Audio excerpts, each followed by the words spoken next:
I need to make something and put a hat on it right now.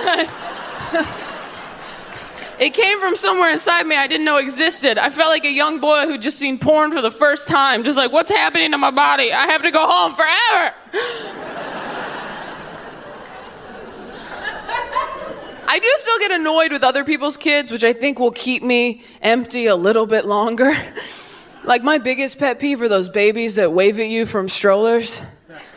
Have you seen these babies? They're strangers to you, but they wave like you owe them money or something. And it's like, hi, don't engage, it's a trap. The same thing happens every time. Hi. Hi. Hi. Hi, sweetie, how are you? You know why they laugh? Because they just wasted your time. They know one word. It's not a conversation. That's a dead end. That would be like me walking up to a French person like, bonjour. They get excited, start talking to me in French, and I just go, ha ha. Then a bigger person wheels me away in a carriage. Au revoir, asshole. You thought you made a friend, baguette.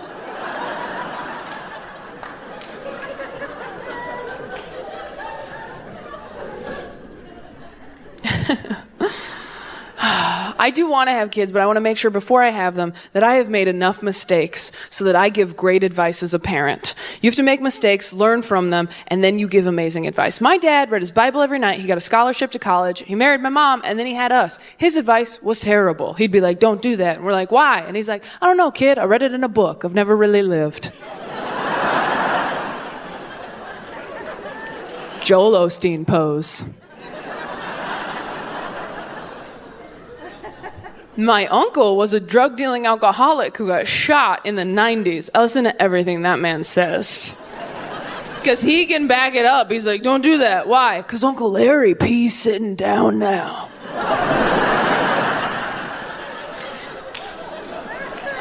Go play.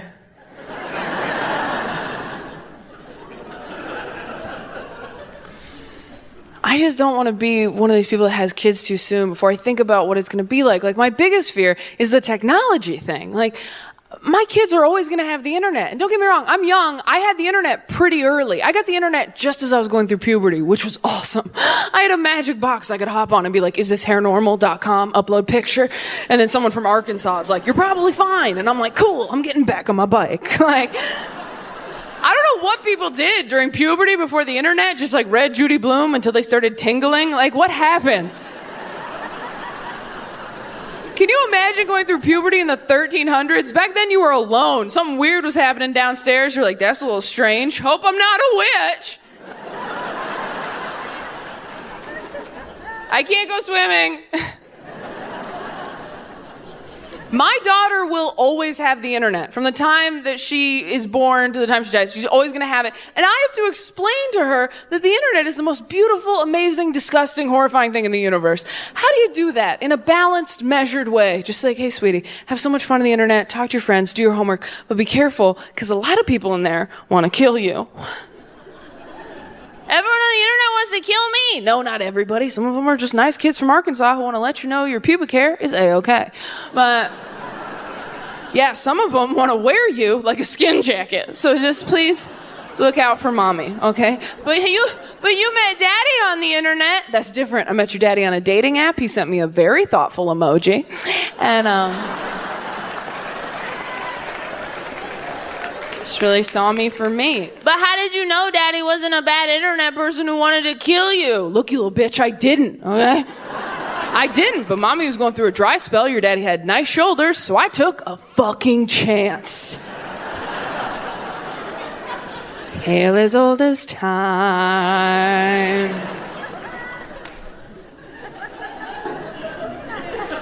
And I was trying to think of positive things that came out of me growing up in church. And the most positive thing, I can't believe I didn't think of sooner, I started doing stand-up in churches. That's how I started doing this. They called it testimony, but I was getting laughs. And no. No, I really did. I started doing stand-up when I was 16 years old, and for the first, 4 or 5 years of my career, I was performing in a lot of churches. If you don't know, in America, you can make a living as a church comedian. You can tour churches even bigger than this, 4,000 or 5,000 seats, and make a great living that way. And when I was 21, I had to decide, am I gonna go the church comedian route, or am I gonna go the secular comedian route? And I think you know what I picked. But I am so grateful to have that as my foundation for my stand-up career. I mean, I got so much professional stage time in front of thousands of people. I got paid. I learned how to work clean and perform in any room. And I think about that a lot. I'm so grateful for it. And I know a lot of you are probably sitting there right now going, well, that's nice. It's cute that you're grateful, Taylor. And we get what you're doing with the church and everything. But, we've seen your stuff now. And there's no way you could perform in churches now. And here's the thing, I don't want to. And I probably won't. But I fucking could though, okay? Oh, if I get canceled or some shit, I'm a fucking professional and I will be returning to churches, okay? I will turn this ship around so goddamn gosh darn fast. In a fetus's heartbeat, I'll go back to churches. I will rebrand like you've never seen. I'll get real big hair, marry a man, let him lead. Write a book called Submissive Wife, Submissive Life. Adopt a southern accent out of nowhere. And yeah, I'm going on tour. I have the beginning of the show all planned out in my head. It's going to start off pitch black auditorium. Then on the big screen, I'm only doing mega churches. That's where the money is. On the big screen, a black and white montage, probably starting with the Netflix ba-dong noise. They own my ass for 8 more years. A black and white montage of all my raunchiest jokes from my 20s. And that's why getting a guy to wear a condom is fade out to demon noises. Freeze frame on my young face. Lights slowly come up as I walk out wearing all... You know what? I'm just going to show you.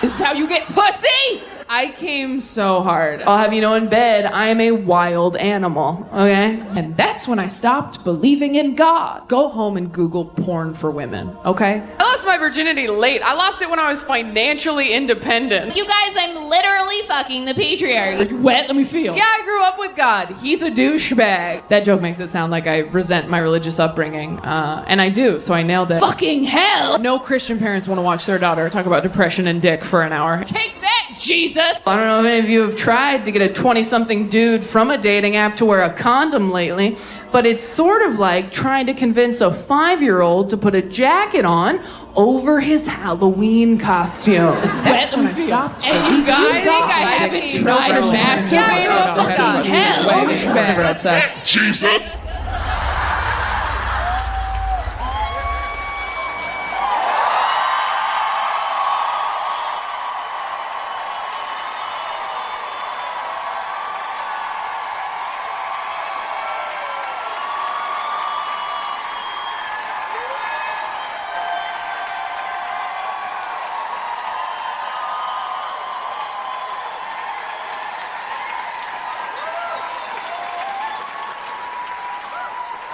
Anybody recognize her?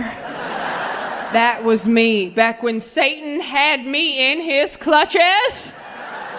And I can see some of you feeling like Joseph on Christmas right now. Like, is this whore lying to me? But everybody loves a comeback, don't they? It ain't a rebrand, it's a rebirth, folks. Welcome to the Prodigal Daughter Tour!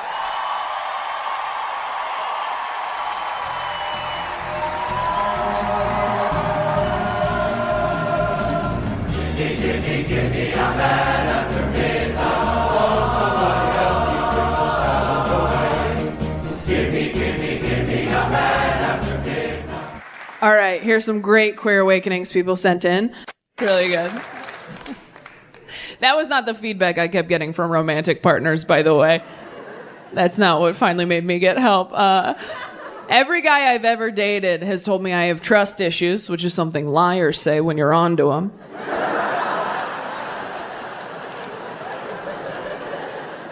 trust issues, babe. You have a hot coworker and a locked phone, so.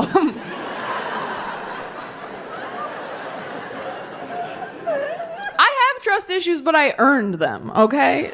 I absolutely earned them. Like, I got cheated on in college. My college boyfriend was sleeping with sex workers behind my back, or prostitutes if you're old and don't know that word's not okay to use anymore. Sometimes older crowd members can get confused because they're like, what is a sex worker? Is that what my granddaughter does on Instagram? And you're like, no. She's just hot. That's a FabFitFun box. That's a different thing. Your granddaughter that's not a job. That's not real. You can't say prostitute anymore. Calling a sex worker a prostitute is like calling a comedian a clown. You're not technically wrong, but you are a fucking asshole. So. But I told my therapist I got cheated on like this, and she didn't say what I wanted her to say, which was, poor baby sweetie, this session is free. Instead, she goes, well, you might be a self-fulfilling prophecy. And I was like, oh. And she's like, no, it's a bad thing. And I was like, oh. Well, then could you say I have self-fulfilling prophecy? Is Selena Gomez a self-fulfilling prophecy? And I said, what does that mean? I'm a self-fulfilling prophecy. And she goes, well, sometimes we expect someone to treat us poorly, so we treat them like they're going to treat us poorly until they do. You thought someone was going to cheat on you, so you treated them like they were going to cheat on you until they did cheat on you. And then you were like, see? And I was like, oh, so I'm a witch.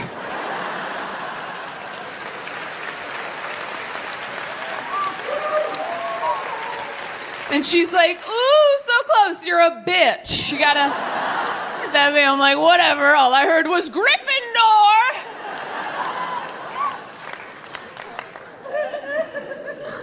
I am working on my trust issues. I was so much worse when I first started seeing my therapist. I told her, like, first session, I was like, the guy I'm dating keeps answering my phone calls, hey, beautiful? And she's like, so what's the problem? I was like, I mean, I don't know yet. But when I find out who beautiful is, she's like, do you think it might be you? I was like, I'm sorry, I thought we were here to work. I think I'm cute or whatever now, but I was an ugly kid with honest parents, and that shit stays in your bones, all right? If you were an ugly kid with honest parents, I don't care how attractive you grow up to be. At any point, if someone's like, you look really nice today, you're like, yeah, whatever, I know the goddamn truth. When I was 10, I said, Dad, am I pretty? And his response was, look. I'm not the best looking guy, right? No, but I wake up every morning and I try. I take a shower, I put on a nice suit, and I do okay. And then he went to work. And I became a comedian, I guess. That was his response to his 10-year-old daughter. Just like, you and me, potato face, these are the cards we were dealt. Get clean and match. That's all you can do. Don't sleep on wet hair. Can't do that. Maybe wear a hat sometimes. Cover up some of that head. I'm sorry, there's so much of it. I think I'm pretty. I have a big head. I know I do, because every guy I've ever dated has made a point to be like, I love your big head. That's my favorite thing guys do when they compliment the thing you hate most about yourself. They're like, I love your soft arms. You're like, okay. Yeah? I love your weird balls. How does it feel? How does it feel to be accepted? I'm a nightmare to date. Anything nice you do or say, I'm just like, whatever. I dated a guy once who told me that flirting with me was like punching water. And I was like, why? Because it's pointless or because you look stupid doing it? He's like, did you hear it? I'm like, I heard it that time. Yeah. And then he cheated on me. So, prophecy fulfilled. I can't help it. At the beginning of a relationship with a guy, I just assume anything nice he does is a move he pulls on everybody. And I'm not gonna fall for your choreography, sir. I'm like, oh, is this your move? You open the car door for me on the date? This is like your move. This is how you do it. It's cute. Bet that works a lot. Oh, is this your move? You go with me to my grandpa's funeral, hold an umbrella over my head in the rain? This is like your move. This is how you do it. Like, oops, don't get wet. Oops, I am. Whatever.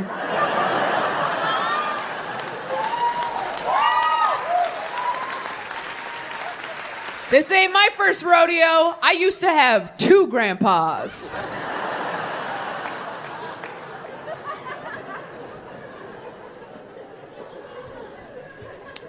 Oh, is this your move? You die next to me in a hospital bed at 86 years old, holding my hand for all eternity? This is like your move? This is how you get pussy? He's like, we've been together for 60 years. I'm like, you're a fuckboy, and I know it. Don't bury me with this guy. He's been dying with other people behind my back. I can't prove it. Check his phone when he uses the bedpan. It's always awkward getting into a new relationship, though, especially right after you've called off an engagement, because you don't feel like you can say any cheesy romantic crap ever again. Even if you feel it, you just feel like you're a jinx. So when the next person's like, I want to be with you forever, you're like, oh, wouldn't that be something? I can't use the F word anymore, but I just need to build my credit back up. But samesies, bro, for sure. New relationships are awkward because you got to tell a whole new person what you like in bed. And the only reason you know what you like in bed is because someone else did it to you first. But you can't say it like that, right? You got to do that cute little tap dance of like, oh, babe, you know what would be so fun? That's never even occurred to me before. You know what your body is inspiring me to do right now? But in your head, you're just like, do it like Craig. Could you just do it how Craig did it every time? Craig didn't do shit right. He did that right, let me tell you. Can we just call him? Can we just call him and ask? It's not a big deal. We're all adults here. Remember when we reset the Wi-Fi router last month? It's just like that, babe. He's just a voice on the phone with the password. That's all he is to me now. No, I did block his number when you asked me to. Of course I did. But when you block a number, your phone kind of just saves it in a different folder. Ooh, some of us are going to fight in the car. Not everybody knew that. You have to be able to talk about what you like in bed, and you have to know what you can and can't say, all right? Like, I've been telling guys for years, I like it a little rougher in bed. I don't say it like that. I say like, oh, I'm damaged, you know? Like, if you're a straight guy, don't say that. If a straight dude's like, I'm damaged, fucking run! That guy wants your toes in a baggie, so...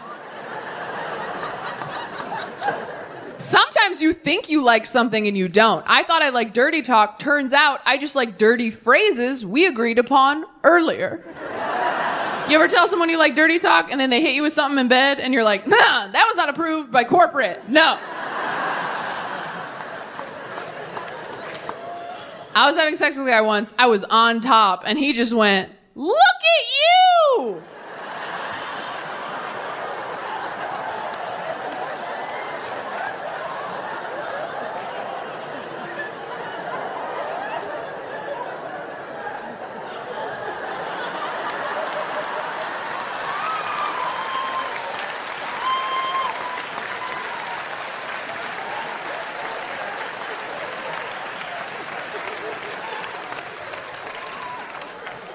Like I was taking my first steps. I'm like, you better get the camcorder, daddy, because I am never getting up here again. Therapy gets a lot better when you're single, too, because you have time to dig into things like that. When you're in a relationship, you waste half of every therapy session going over all the shit your partner won't go to therapy for. When you're single, that's an hour of you every week. It's almost too much time. You really got to start doing your homework on your days off. After my last breakup, I was coming into therapy hot every week with ideas like, hey, you know what I realized this week? The elementary school I went to growing up, across the street from a cemetery.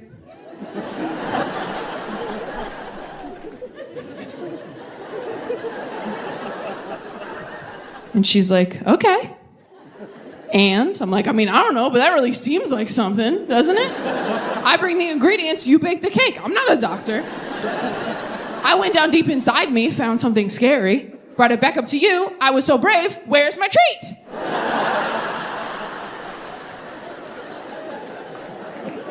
So brave. Favorite client.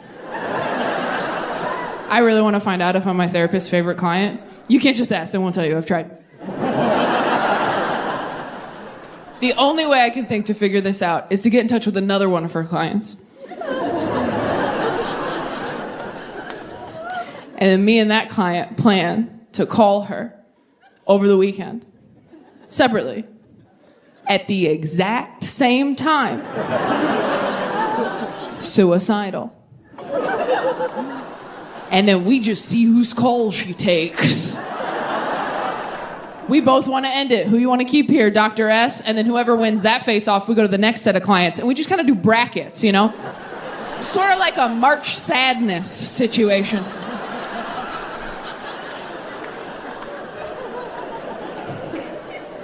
I don't think the dating app thing is for me, by the way. I don't think I can do it. Is anyone in here on dating apps? Okay. Has anyone in here never been on a dating app? Oh, I don't care for that. Wish I hadn't asked. The smugness of those woos. I hated every second of that. If you've never been on a dating app, let me tell you what it's like. Every dating app profile, you get 6 photos of what look like 6 different human beings. And then you have to go and sit at a coffee shop and wait for them. Like, come on, picture number 3. Come on, picture number 3. And then he gets there and you're like, God damn it, it's 4. But you can't just leave. You got to sit there for 45 minutes, nodding and smiling, knowing you're going to ghost him later. You feel creepy. You feel like Haley Joel Osment in The Sixth Sense. Just like, oh, he doesn't know he's dead yet. Dating is so awkward, especially dating apps. A dating app date is not a blind date, but it is a nearsighted one, you know? The first date's easy. You get dinner, drinks, that's basic. But then they're like, this was fun. We should hang out again. What should we do? And you're like, well, shit, I'm not a person with hobbies or interests. I'm basically just a stack of frightened possums in a trench coat right now, doing an impression of someone I saw on the street 8 years ago. So then you gotta go home and get online like a loser, like Date Ideas 2023. We could bowl. You ever drive past a bowling alley? Like, at least stay open. Second dates, that's how. We could bowl or mini golf. Is laser tag a real thing? You're just doing shit church youth groups do when they're trying not to touch each other. Just lace up those bowling shoes, my man. You're either gonna commit to me or Christ tonight. Can't finger these holes, you can finger those. Pick your ball. Pick your ball. I'm an introvert, and I think that's why dating's harder for me. Extroverts are better at dating because you like getting to know people. You're like into it for some reason. That's why I think you're better at casual sex. When you think about it, a one-night stand is really just meeting someone as hard as you possibly can. I've never been able to have casual sex as an introvert. I can't even relate to my male comic friends in green rooms when they're talking shop about road sex. They're like, yeah, I had sex with this girl and then kind of just lost interest after I came. I'm like, totally. That's how I feel after I poop in a Barnes & Noble. Right? Because it's like, I got what I came for. We can go.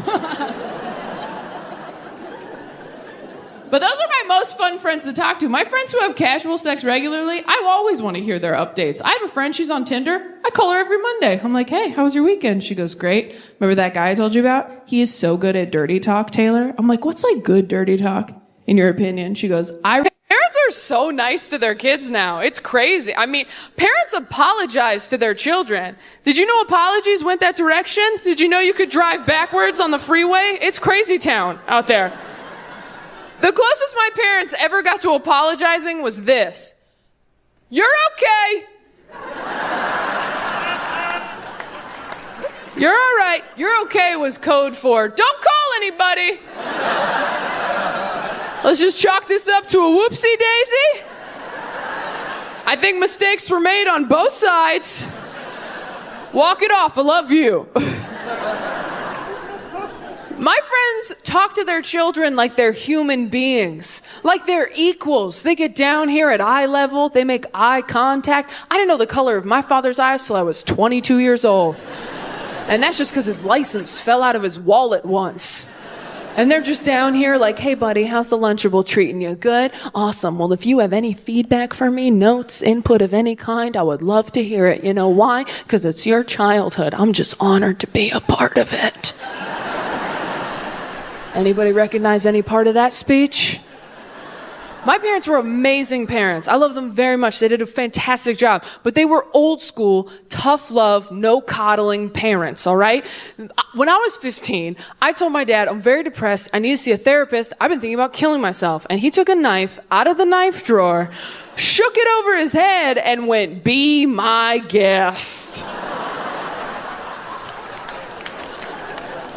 And I was like, wow, I don't want you to fix it. I just want you to listen. The best part of that story is I brought it up to him recently, and he just goes, oh yeah, I remember that.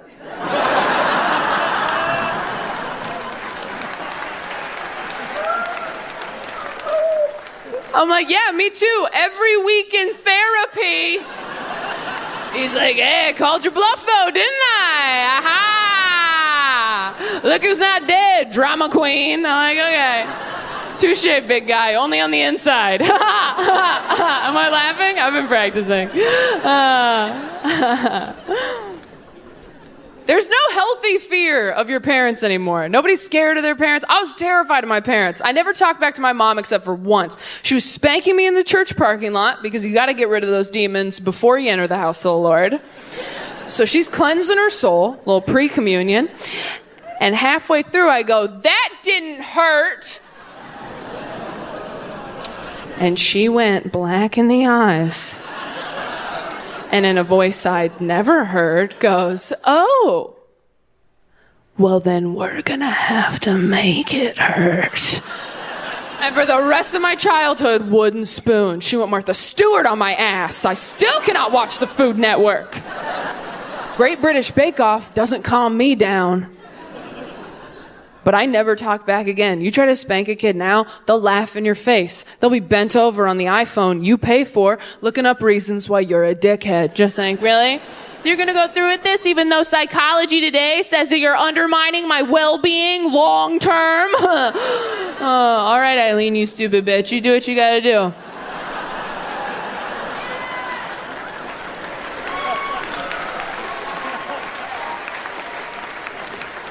I'll be down here playing Angry Birds and Googling how you live with yourself. By the time I have kids, they're going to be monsters. Just like, how dare you address me directly? Avert your eyes. And get out your boob. I'm hungry. The big one. I'm like, ugh, who gave you an accent? I had amazing parents. I have to keep saying that in case anyone here knows them. Anyone can come to these. Grow up religious. A lot of people grow up sheltered, you know? Round of applause. How many people did not get a sex talk in here? Didn't get one. Round of applause. Oh, yeah, see? All right, now round of applause. Who did get a sex talk growing up? Who did get one?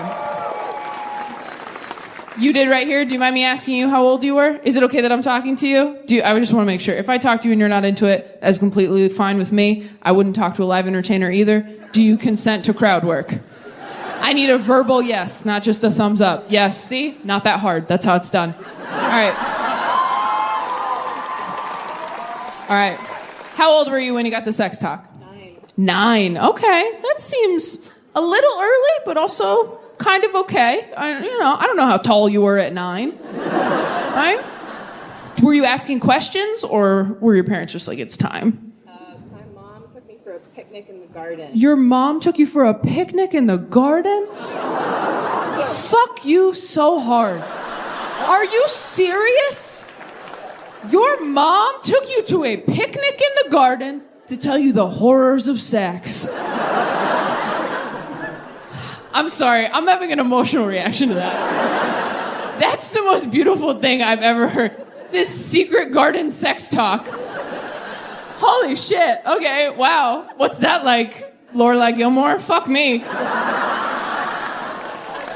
So you weren't asking questions or anything. Your mom was just like, it's time. Oh, you were asking questions. See, a lot of people ask questions, and I didn't realize all these kids were so smart. I didn't know we were supposed to be smarter. I never asked any questions when I was a kid, which is so stupid now that I think about it. Because when I was a kid, before I got my period, I had 3 holes, right? I still do. I don't know why I said it like that. I still do, for the record, just for anybody watching. And I always have had, always will have I mean, I think when you get your tubes tied, do they seal it? Oh, I'm gonna Google it. Forget this. This was a tangent. I'll deal with this on my own.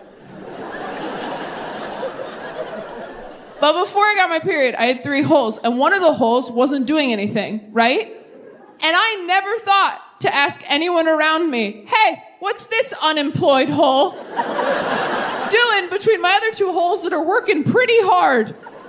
I just walked around all day like, I don't know, that's my big one. God knows what he's doing. That's where my faith goes. After I saw Music Man, I started calling it my glove compartment, but that is another story.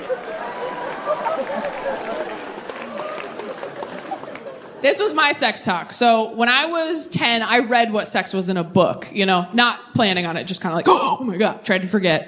Just Assaulted by Judy Blume, quite frankly. And then 2 years later, my dad was driving me home from school, and out of nowhere, he goes, do you know what sex is? And I was like, yeah, Dad, I read in a book. Let's never speak again, right? And he's like, all right, I need you to tell me what it is so I know that you know. My dad made me give him the sex talk. I was like, do you know what it is? He's like, why don't you just tell me what you know, and then I'll tell you what I know. And we'll get to the bottom of this together. I used to ask my parents for relationship advice every time I went through a bad breakup. Don't do that unless you want to learn too much about your parents. I had a terrible breakup in my early 20s, and I remember I was back home. My stepmom was trying to comfort me. She goes, you know, Taylor, there's a guy in my I'm not. I'm running into obstacles I never thought I'd face. I got dumped by a polyamorous person. You ever been dumped by a polyamorous person? It sucks. It's like getting fired from a part-time job. They're like, you can't even work here Mondays and Tuesdays. Holy shit. I didn't think I was going to like dating somebody poly. She was poly. I was busy. But it actually ended up being the most honest, transparent, communicative relationship I'd ever been in, and I was totally in love with her. And she dumped me because I worked too much. And let me tell you something, Grand Rapids. When I started dating a polyamorous person, I did not think it was going to end because my lifestyle didn't work for them. I know some of you don't believe me. You're like, there's no way you liked being poly, Taylor. You are not cool. You reek of monogamy. I bet you masturbate to Bridgerton. And you know what? I don't. I have. But I don't. That joke's not going in the special. There's no way. No. That's way too vulnerable to put on Netflix. We'll not be doing that. Unless it helps the algorithm. We'll have to talk about it. If Netflix was like, if you liked Bridgerton.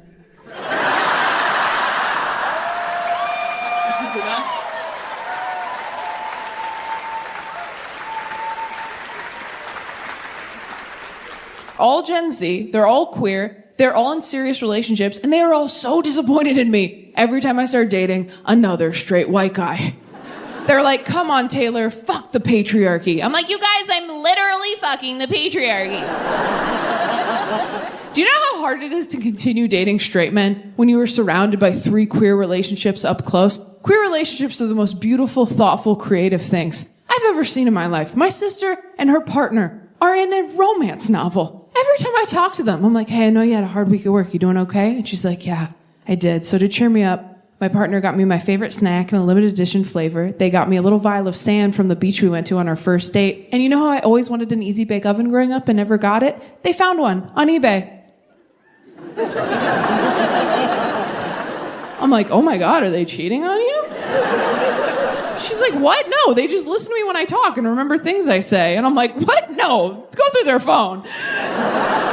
This shit stinks. Go through their phone, trust me.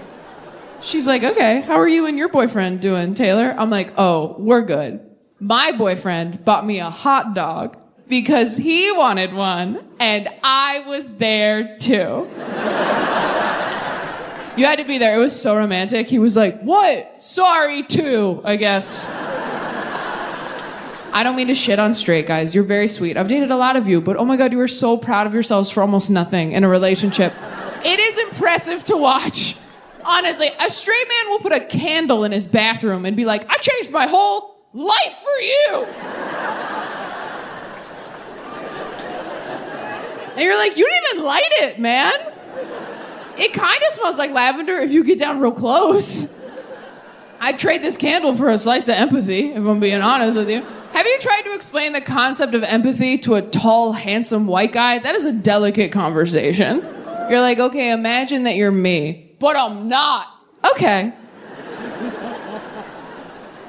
Hard to argue. Touche. Imagine that you feel how I feel, but I don't. Okay. Imagine that you could feel how I feel. I never will. Okay. Imagine you're a basketball player. Okay. What else? I like this game. Fine. All right. So in this analogy, you're a basketball player. And you're a really great teammate. How about that? You love your team. You're loyal to your team. You do everything for your team. And your team is not noticing. Your team is not appreciating you for all you do, for the MVP that you are. And this week, your team forgot your birthday. Now, how does that make you feel? That sucks. Yes. Try and get a hot guy to empathize is like trying to get a woman to come. They're like, nobody move!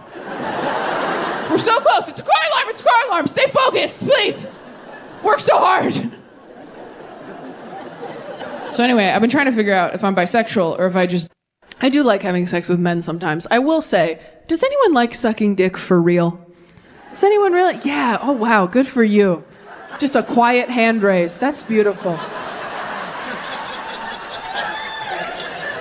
That's so nice. Wow. Heroes among us. Good for you. I like sucking dick the way I like going for a run. I'm proud of myself after. But during, I'm always like, why'd I do this? I didn't have to do this. There's other ways to get where I'm going. But then afterwards, I'm always like, wow, the power of the human spirit. Really is all mind over matter out there. But then during, I'm like, people should be throwing little cups of water on me for being so brave. But then afterwards, I'm like, nice, got my time down.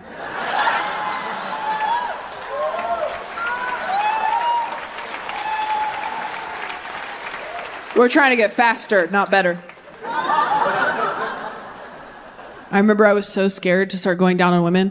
And then I went down on a girl for the first time and I was like, oh my God, that was so much better. I was so mad at my whole life. I was like, you're telling me this whole time I could have been licking ice creams. And instead I've been swallowing swords? Could have been living like a child on the boardwalk. Instead I've been living like a carny with something to prove. Not that I'm like killing it at queer dating. I really like being called like a slut and a whore. And I'm like, oh my God. If you like being called a slut and a whore in bed, your parents loved you so much. Like, dirty talk is hot because it's shit you've never heard before. Ooh. If someone called me a whore in bed, I'd be like, excuse me? That's what my father calls me. That is a family name. Boundaries, sir. Look around. Is this sex or Thanksgiving? Read the room. I want to hear some shit in bed I've never heard. I want to hear like, hey, I set up a college fund for you. I think your arms look too thin. I really enjoyed your Netflix special. I have some daddy issues. I'm working on them. In therapy, not in my relationships, not anymore. I used to put my dad and my ex-boyfriends on the same group text and write in all caps, I don't feel pretty today. Whose fault do we think that is? Discuss. That worked so much better than it usually does. I'm worried about you guys. That one's usually for me. Are we all right? I really like you guys. You guys are great. My dad was so religious growing up, he used to insist on praying out loud in restaurants before we ate dinner, which is fine if you're into that, but keep it short. He wouldn't do that. He would do long, drawn-out prayers full of personal details that none of us signed off on at the table, which made puberty pretty rough with your dad in public, just like, thank you, Lord, for this food. Thank you for bringing us here together. Thank you that Taylor's a woman now and is getting the help she needs in math. I'm like, can you not tell this Chipotle that I'm bleeding and can't subtract? I think God knows It's why I don't feel bad telling jokes about my parents on stage now, because anytime they're like, do you have to air our dirty laundry in front of strangers? I'm like, hometown buffet, 1998. You told everyone within a 5-booth radius that I shat my pants the night before. I can say whatever I want. I'm not religious anymore. I have had some friends find religion as adults recently, which is very upsetting. If you grew up religious and you're not anymore, and your adult friends find religion, it feels like God is your shitty ex-boyfriend who's now getting it together for your friend, and you just have to watch it happen on Facebook. They're like, have you met God? He's amazing. I'm like, yeah, I grew up with God. He's a douchebag, all right? Did he tell you were broken and you need him? That's his move. That's what he does. He says that to everybody. Don't drink what he gives you. You drink that, next thing you know, you're eating his body, the Holy Spirit's inside you. It's a whole system they have over at that frat house they call church. Who else uses Roman numerals? That joke makes it sound like I resent my religious upbringing, and I do, so I nailed it. But...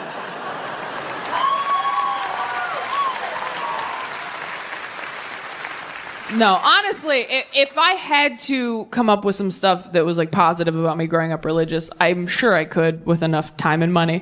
But I do have some issues with it. It gave me some serious trust issues. And it just made me weird growing up in church in ways that I am still discovering. For example, I just found out that I masturbate wrong. I will back up. Okay, so when I was growing up in church, kids had youth group, and at youth group they were like, don't have sex, and we were like, for sure. And then they were like, don't even masturbate, and all the girls were like, okay, we didn't even know that we could. And all the boys were like, why? And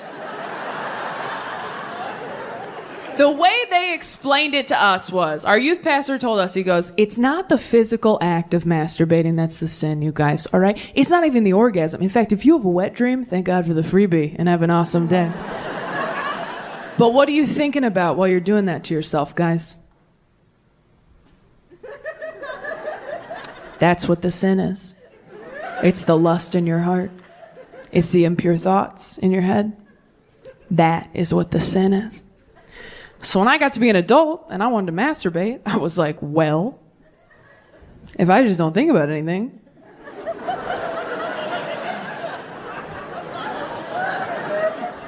I could probably still go to heaven, right? Just like clear your mind, get in there, get it done. See you soon, Jesus, right? Touch nothing but the lamp.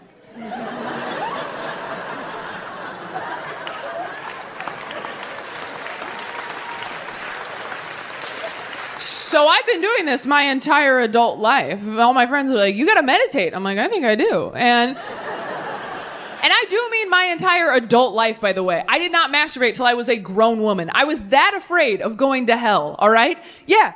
I had my first orgasm with my college boyfriend. Do you know how embarrassing that is to get your first orgasm from another person? That's like having a realtor show you your own house. They're like, and over here we have a second bathroom. You're like, a second bathroom? Like, you've been here for 19 years. You never went poking around on your own? You're like, I did once, but I thought Jesus would get mad. So, yeah, I don't actually own this place. I'm just renting it from the guy upstairs. And if I flood the basement, I do not get my security deposit back. So, is there anything else I should see while you're here? She's like, yeah, let me show you the doorbell. I'm like, oh, is the doorbell even important? She's like, the doorbell is the only thing that matters. Nobody comes inside without touching the doorbell.